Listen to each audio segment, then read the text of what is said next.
बिस्मिल्लाहिर्रहमानिर्रहीम अस्सलामु अलैकुम वरहमतुल्लाहि वबरकातुहू। नाज़रीन, आप देख रहे हैं दुनिया मेरे आगे यूट्यूब चैनल और मैं हूं गुलाम नबी मदनी।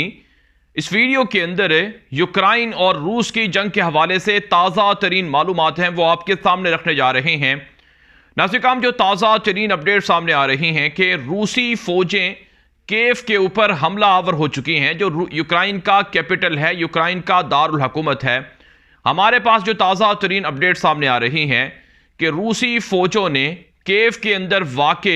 फ़ौजी अड्डों पर धावा बोल दिए हैं और इसी तरह से रूसी फ़ौजें यूक्रेन की पार्लियामेंट की तरफ रवां दवा हैं। तकरीबन 9 किलोमीटर के फासले पर हैं रूसी फ़ौजें, जो यूक्रेन की पार्लियामेंट से दूर हैं और किसी भी वक्त पार्लियामेंट पर कब्जा हो सकता है, सदारती महल पर कब्जा हो सकता है। नाज़रीन, इस हवाले से सोशल मीडिया पर गुज़श्ता रात ये खबर सामने आई और वायरल हुई ये बात कि जो यूक्रेनी सदर हैं ज़ेलेंस्की, वो यूक्रेन छोड़कर भाग गए हैं, लेकिन उन्होंने अपनी एक वीडियो जारी की जिसके अंदर उन्होंने बताया कि वो इस वक्त यूक्रेन के अंदर मौजूद हैं और ये मनगढ़ंत बात है। दूसरी तरफ से नाज़रीन, खबरें सामने आ रही हैं कि अमेरिका यूरोप नेटो के धोखा देने के बाद यूक्रेन परेशान होकर रह गया है, फंस कर रह गया है। यूक्रेनी फौजें हथियार डालने के लिए तैयार होती जा रही हैं, यूक्रेनी हुकूमत भी हथियार डालने के लिए तैयार होती जा रही है। जो हमारे पास ताज़ा तरीन रिपोर्ट सामने आ रही है कि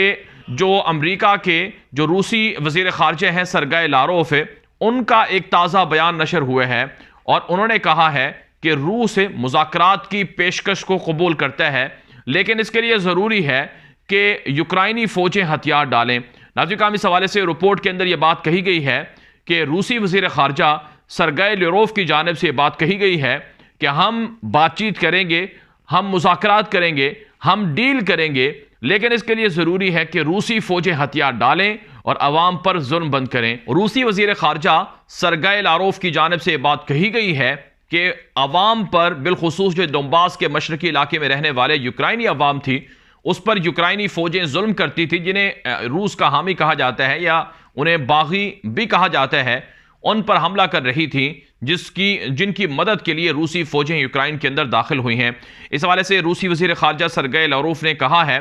कि हम बातचीत के लिए तैयार हैं, मुज़ाकरात को आगे बढ़ाना चाहते हैं और मुज़ाकरात के मुस्बत नताइज भी बरामद हो सकते हैं, लेकिन उन्होंने कहा कि हथियार डालने की शर्त पर कोई तबसरा नहीं किया जाएगा, यानी किसी भी तरह से समझौता मुमकिन नहीं है। रूस ने कहा कि यूक्रेनी फ़ौजें हथियार डालकर अपने घरों को चली जाएं और अब हम यूक्रेन के अंदर फैसला करेंगे कि मुस्तकबिल के अंदर यूक्रेन को कैसे चलाना है। ये रूसी वज़ीर ख़ारिजा सरगेई लारोफ का बयान नशर हो रहा है। दूसरी तरफ से नाज़रीन, हमारे पास रिपोर्ट्स हैं और आलमी सतह पर भी ये बात नशर हो रही है कि यूक्रेनी सदर ज़ेलेंस्की अगरचे अवाम के सामने ये बयान दे रहे हैं कि हम झुकने वाले नहीं हैं, हम तने तनहा ही रूस का मुकाबला करेंगे,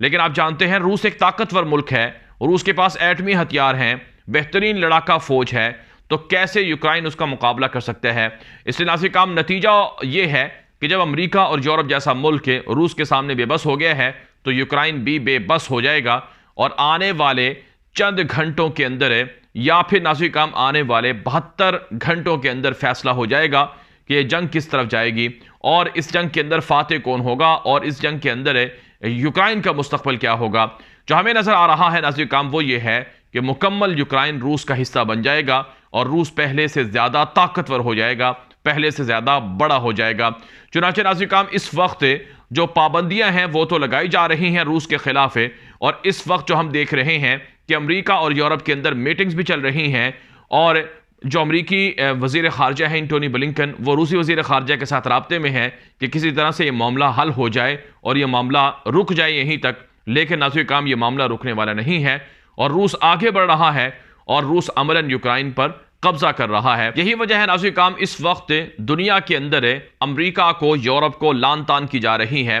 अमेरिका और यूरोप को बुरा भला कहा जा रहा है कि अमेरिका ने धोखा किया यूक्रेन के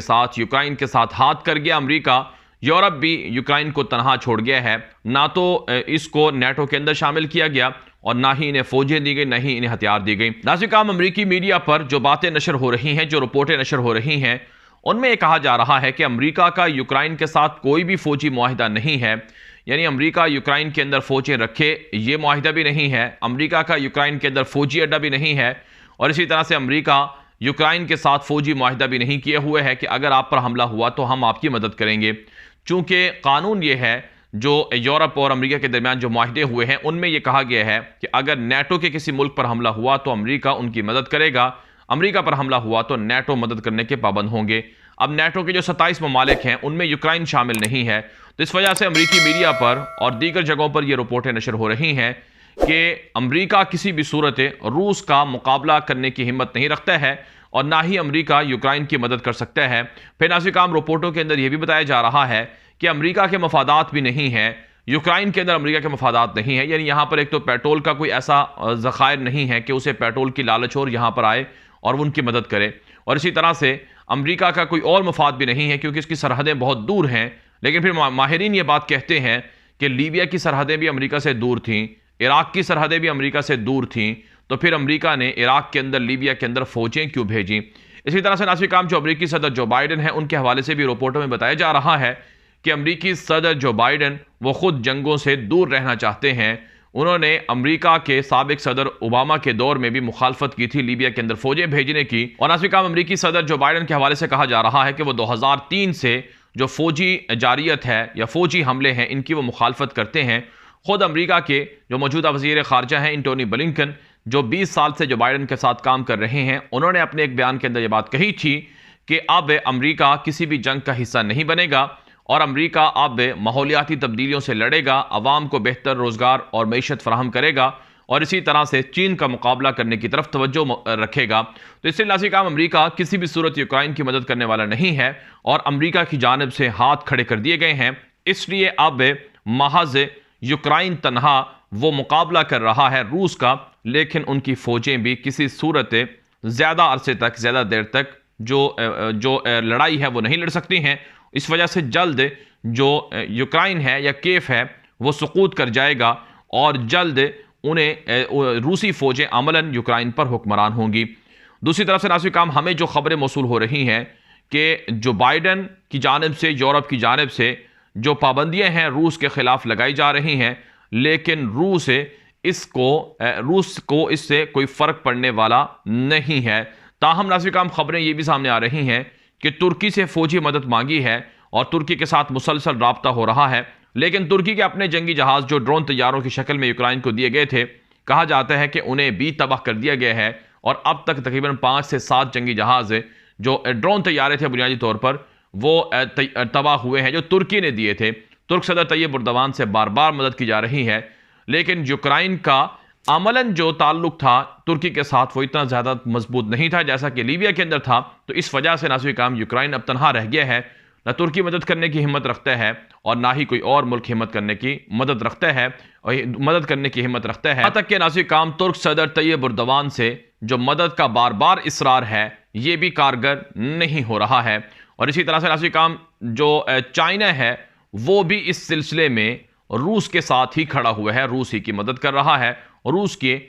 जो पलड़ा है उसके अंदर अपना वजन डाले हुए है। तो इसलिए अब यूक्रेन के पास से सिवाय सरेंडर करने के कुछ नहीं है। यूक्रेनी फौजें भी सरेंडर होगी और रूस आगे बढ़ेगा। दूसरी तरफ से नाज़िर जो चेचनिया के मुजाहिदीन के बारे में खबरें हैं कि वो रूसी फौज के साथ मिलकर लड़ रही हैं, इस पर अरब दुनिया बेहद तनकीद कर रही है, बहुत ज़्यादा मजम्मत कर रही है कि चेचनिया के जो लोग हैं वो अपने आप को मुसलमान तो कहते हैं लेकिन रूसी फौज के साथ क्यों शामिल हैं। वो रूसी फौजें जो शाम के अंदर लाखों मुसलमानों को शहीद कर चुकी हैं, वो रूसी फौजें जो सन 1999 और सन 2000 के अरसे में वो चेचनिया के अंदर, बोस्निया के अंदर जुल्म ढा चुकी हैं और इसी तरह से दीगर मुल्कों के अंदर प्रॉक्सी वार लड़ चुकी हैं। बहरहाल ये वीडियो दोस्तों के साथ व्हाट्सएप पर, फेसबुक पर, ट्विटर पर, इंस्टाग्राम पर, हर जगह पर शेयर कर दें ताकि लोग मालूमात और हक़ाइक़ हासिल कर सकें। मज़ीद खबरों के लिए आप हमारे इसी चैनल के साथ जुड़े रहें, हमारे ट्विटर अकाउंट को फॉलो कर लें, वहाँ पर आपको ताज़ा अपडेट्स मिलेंगी। अब तक के लिए इतना ही इजाज़त दीजिए। अस्सलामु अलैकुम वरहमतुल्लाहि वबरकातुहू।